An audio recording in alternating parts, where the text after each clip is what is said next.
Every Monday in October, I'm going to teach you guys step by step a simple Halloween look that everyone can do. And as requested, today we're going to do a purge mask. This is great for Halloween costumes and it's really fun to do. Here are some of the materials you may need. Some are optional because not everyone has them and they aren't necessarily necessary. We're just going to start off with priming our face. This is important because it makes sure your makeup lasts. Then we're going to create a nice base with our favorite foundation. I'm using the Kat Von D one. Then we're going to use concealer how we normally would. And set. I'm going to fill in my brows now. If you have eyebrows, you don't have to do this, but I don't have eyebrows, so. Now onto the fun part. For this, you can take a light colored concealer or an eye primer.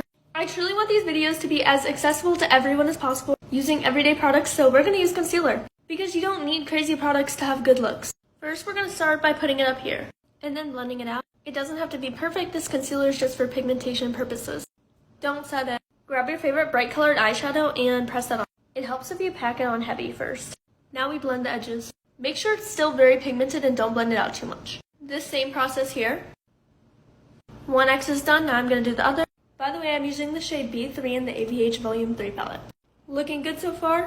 For the nose, we're just doing a horizontal line. For the mouth, we're starting off with a line like this, like so. Then 3 lines right here, an X here, a little line, tiny X.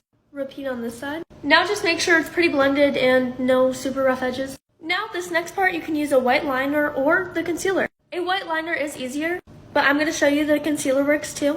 You're also going to need a tiny brush. You can find some really good tiny brushes at your local craft store. Get some concealer on your hand. And then down the middle of each pink part, you're going to make a line. If you've never done lines on your face before, you can practice on your hand or neck, because this part can be a little bit tricky. I find it easiest to go in little strokes like this. And now we do this everywhere. You should look something like this. If you're not happy with the opacity of your concealer, you can go over it again with another coat. You can also go in and set it with some white eyeshadow, which is what I'm going to do. The final touches can do a lot. So any spot where I got too much white eyeshadow, I'm just going to go back over it with the pink. A huge tip is to take an eyebrow brush and just go back over the edges. Now I'm going to add some lashes and mascara. The lashes are on. Now setting spray and your fave highlighter. Don't forget those inner corners.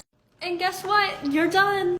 Make sure to comment what Halloween look you guys want me to teach you next week.